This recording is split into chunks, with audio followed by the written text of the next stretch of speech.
Alors, dans la paracha de la semaine dernière, on a lu l'histoire du veau d'or. Et la question qui se pose tout de suite, alors vous connaissez tous l'histoire du veau d'or, la question qui se pose tout de suite, c'est de savoir comment c'est possible que le peuple juif, après avoir vécu la sortie d'Égypte, les 10 plaies, après avoir reçu la Torah sur le mont Sinaï, ils ont entendu Dieu qui parle, qui dit les 10 commandements. Et juste après, qu'est-ce qu'ils font? Ils font de l'idolâtrie, ils fabriquent un veau d'or, ils se prosternent. Et ils rejettent complètement l'existence de Dieu, la souveraineté de Dieu. Enfin, ils font quelque chose et son contraire. L'exemple qu'on donne, c'est l'exemple d'une mariée qui va tromper son mari le jour même du mariage. C'est-à-dire que tu viens de recevoir la Torah, tu viens d'accepter la Torah, tu viens de voir Dieu. Tu trouves rien de mieux à faire que de faire l'idolâtrie, tout le contraire.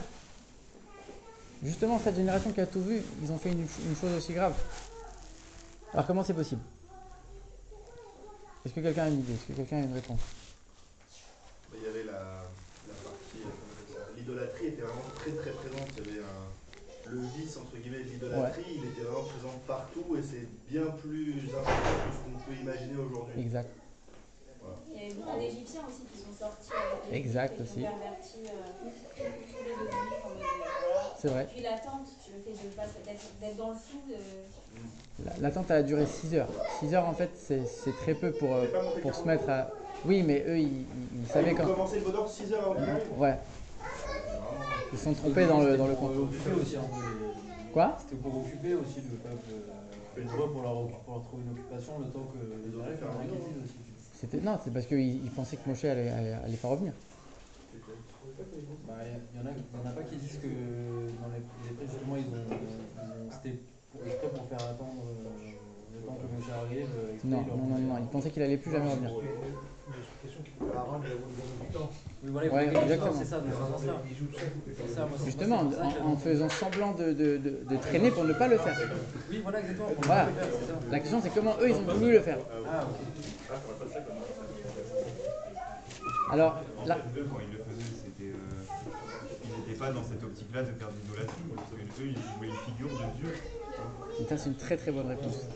C'est une très très bonne réponse. Je vais pas, on va travailler un autre point, mais c'est une très bonne réponse. Vous avez déjà parlé, ouais. Eux, quand ils l'ont fait, ils étaient convaincus qu'ils étaient en train de faire quelque chose de bien. Parce qu'en fait, bon, c'est un autre cours à part entière. Mais en fait, Un petit bout d'info quand même. dans leur système, Moshe c'était l'intermédiaire entre eux et Dieu. Moshe n'est plus là, on a besoin d'un autre intermédiaire. Et il se trouve qu'en plus, quand on regarde ce qui est écrit, le veau d'or, il marchait, il parlait, et il a dit « Je suis votre Dieu ». Donc il y avait aussi une grande tentation d'y croire. Et eux, quand ils l'ont fait, ils étaient sûrs que c'était la vérité. Donc ils n'ont pas fait dans un esprit de vouloir défier, de vouloir transgresser. Bon, mais c'est une très bonne réponse, mais c'est pas sur ça qu'on va s'arrêter ce soir. La réponse, elle est très très simple. La raison pour laquelle ils ont été capables de faire une chose pareille, c'est parce que quand on fait les choses de manière superficielle, alors ça ne rentre pas à l'intérieur et on n'arrive pas à intégrer les choses au point de les vivre et de les faire concrètement. C'est-à-dire que eux, ils sont sortis d'Égypte, ils n'ont pas choisi. C'est Dieu qui décide de les prendre et de les sortir d'Égypte. Eux, ils ont reçu la Torah, ils n'ont pas choisi, c'est Dieu qui vient et qui dit maintenant vous allez accepter la Torah. Alors ils ont dit Naaseh v'nishma, ça c'est encore un autre débat, mais on connaît tous l'image où on dit que Dieu il a levé la montagne au-dessus de leur tête, il leur dit maintenant soit vous allez accepter, soit vous allez mourir. Donc ça veut dire qu'ils n'ont pas eu le choix véritablement d'accepter la Torah.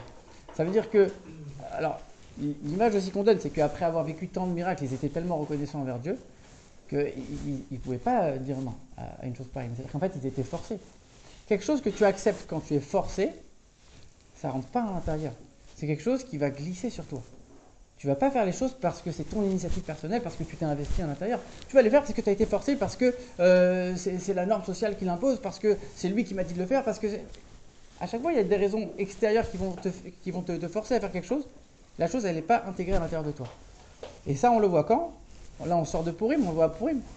Dans la Megillah, il y a un verset qui nous dit quoi? Qui nous dit les Juifs, ils ont accepté et ils ont reçu ce qu'ils avaient déjà accepté au don de la Torah. Et la Gemara, elle nous dit, le don de la Torah, il a été confirmé à Purim. Pourquoi? Parce qu'à Purim, personne ne les a forcés. Personne ne les a forcés à continuer à faire la Torah. Le décret, il a duré 1 an. C'est-à-dire que le jour où Haman a décidé de détruire le peuple juif, c'était en Nissan, et le décret, il était pour hier, donc il y avait 11 mois. Et pendant 11 mois, il n'y en a pas un seul qui a décidé une seule seconde de dire peut-être je vais me convertir. Alors que tout celui qui se convertissait, il ne rentrait plus dans le décret. Et pourtant, pendant 11 mois, ils ont été prêts à donner leur vie, à dire non, on va pas renoncer à notre judaïsme coûte que coûte. Et pourtant, rien ne les forçait. Rien ne leur était imposé, ils auraient très bien pu faire autre chose. Là, ils ont vraiment reçu la Torah. Là, ça vient de leur initiative personnelle. Parce que quand la chose, c'est toi qui l'as décidé, c'est toi qui fais parce que toi, tu as décidé, tu t'es investi à l'intérieur et tu as mis des forces, tu as mis quelque chose, tu as mis ton être dans la chose, alors là, la chose, tu l'as intégrée. Alors que quand ils ont reçu la Torah, quelque part, ils ont été embarqués dans un truc qu'ils n'ont pas trop choisi, ils n'ont pas trop compris, et du coup, ce n'était pas intégré profondément à l'intérieur d'eux. Ça, c'est un message pour nous parce que, en vérité, il faut les deux. Quelqu'un qui va se dire, moi, je vais décider parce que j'ai compris, parce que j'ai décidé que ça allait être comme ça, et du coup, il base les choses sur lui-même. D'un côté, c'est bien parce qu'il va faire les choses à 100%. Il va dire, moi, je fais quand j'ai compris, je fais quand j'ai décidé. C'est très bien parce que du coup, les choses, il va les faire avec tout son cœur, avec tout son être. Mais le problème, c'est que c'est lui le décideur. Et donc, du coup, il n'y a personne d'autre que lui. Il n'y a personne au-dessus. Et donc, du coup, on ne sait pas où il va être amené. Alors que on a besoin d'avoir une autorité supérieure, on a besoin d'avoir quelqu'un qui nous dirige et qui nous guide. Le problème, c'est que si tu fais uniquement être dirigé, être guidé comme un mouton sans réfléchir et sans rien faire, d'un autre côté, la chose, tu ne vas pas l'intégrer, tu ne vas pas la vivre, tu ne vas pas la ressentir. Tu vas faire quelque chose de manière superficielle, et tes enfants et la descendance d'après, c'est fini, puisque toi tu fais les choses de manière sèche, de manière superficielle. Derrière, c'est fini, il n'y aura plus aucune transmission. Donc il faut vivre la chose. Il faut la vivre, il faut l'intégrer, il faut la comprendre. Mais d'un autre côté, il faut aussi avoir une ligne directrice. Donc il faut les deux. Il faut que ça vienne de Dieu pour montrer qu'on a une ligne, on a un guide, on a quelque chose qui est vrai et qui est infini, qui nous dépasse complètement. Mais on doit aussi avoir l'initiative personnelle, l'investissement personnel. Sinon, ça ne va pas tenir. Et ce qu'on dit justement dans les parachiotes qu'on est en train de lire, là on lit Vayakel, la semaine prochaine on va lire Pekoudé, c'est la construction du Mishkan. Dans le Mishkan, on voit quoi? C'est écrit, il y a 2 versets. Il y a un verset qui dit « Tout celui que le cœur avait envie de donner ». Que son cœur, il lui demandait, il lui disait maintenant je vais donner tant et tant. Et on voit qu'il y avait 3. Alors il y avait le Machasit Shekel qu'on a donné, ça c'était un montant fixé pour tout le monde. Et il y avait un autre aspect, chacun donnait ce qu'il avait envie. Pourquoi on n'a pas donné de règles? Pourquoi on n'a pas dit ça maintenant tu vas devoir donner tant? Chacun donnait ce que bon lui semblait. Pourquoi? Parce que justement, quand ça vient de toi, quand c'est toi qui vas décider je vais donner telle et telle chose pour le temple, ça t'a pas été imposé, là ça vient vraiment de toi. Et là c'est quelque chose qui va se maintenir. Tout le temple dans le désert, il a été construit pour réparer la faute du veau d'or.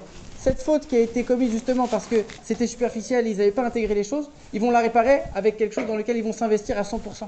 Dans lequel ils vont mettre tout leur être dedans en disant maintenant, c'est même pas Dieu qui m'a demandé, c'est moi qui décide de donner ça. C'est même pas imposé.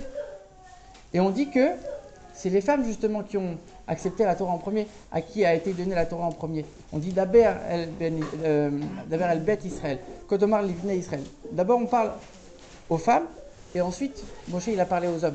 Ça veut dire que d'abord les femmes ça a été les premières à accepter. Pourquoi?